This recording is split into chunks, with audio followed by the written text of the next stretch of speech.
The most underrated anime of the year just concluded, and I bet the majority of you didn't even realise it.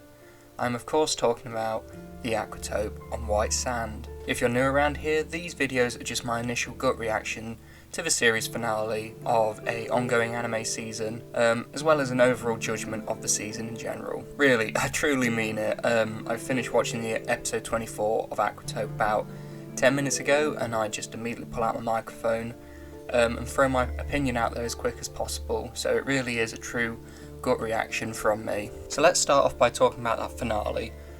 So there is going to be a few spoilers ahead, so if you haven't started the series at all, so just to note there will be spoilers ahead. To be honest, I thought in general this was a very well done finale. It was nothing extravagant, however it did everything that I hoped it would. Kukuru, after her struggles, really developed and stayed in marketing, which I thought was great.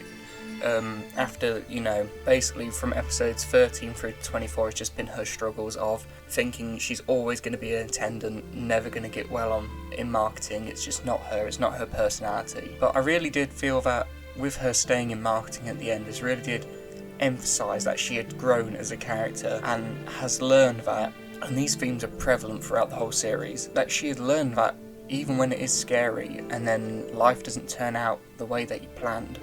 Obviously, she had always planned that she would be an attendant at Gamma Gamma and would eventually take over it, and that would be her life. But obviously, by episode 12, that is not the case. And in life, things don't turn out the way that you ever plan. You always end up having to try things you're probably not comfortable with, either in everyday life or even as a career, obviously, which is clear with Kukuru, who didn't get the job that she wanted.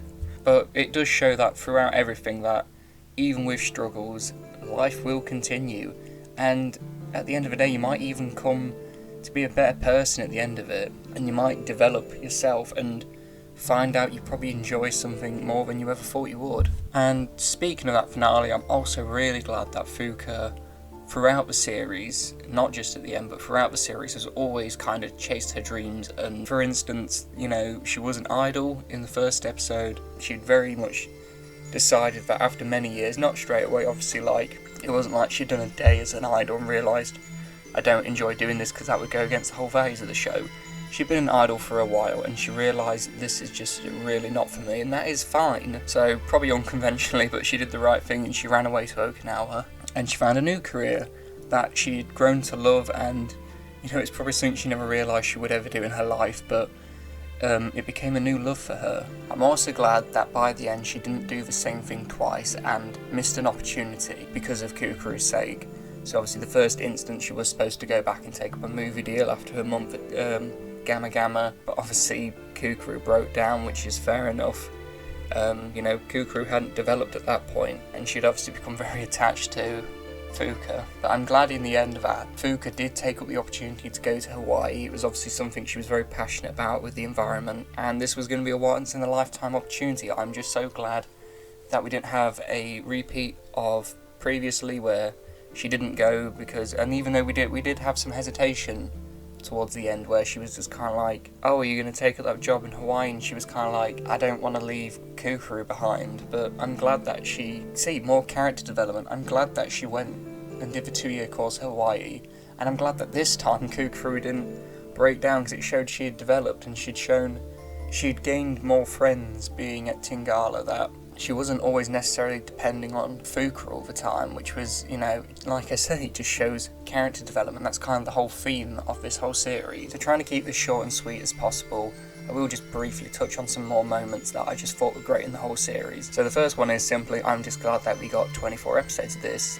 This series could have easily finished as a sad anime at episode 12, with the closing of Gamma Gamma, people just being broke up and having to go to different jobs, and that would have been the end of it. And I think it could have worked as an ending, but I'm glad that it went further than that, and we got 24 episodes of this, and it was basically like a 2-half anime.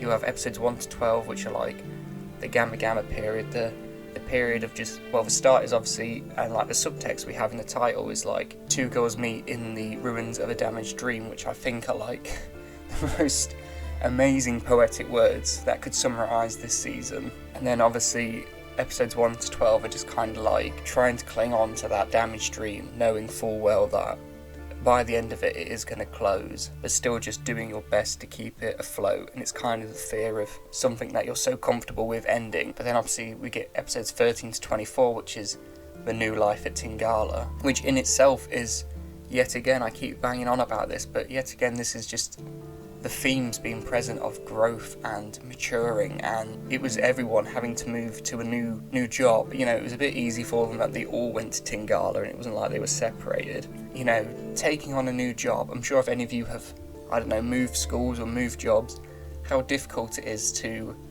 go into a new job and try and get yourself into already pre-established friend groups where you are the new person and you are having to learn everything new, you know, and being at a much bigger aquarium with hundreds of members of staff at Tingala, and the struggles that entails. Obviously we saw with Kukru how difficult it was for her to go from basically leading an aquarium to being plankton of the marketing department, and how she's gone from the top to the bottom in an instant, and having to meet new friends and obviously work with people that she necessarily wouldn't want to previously, people she probably doesn't get along with. But it does show that, you know, over time you will develop and you will settle in eventually. It happens for every job, and I'm just glad that this theme was never forgotten quite early. I think animes in particular set up an idea and then they soon do away with it after about 2 episodes.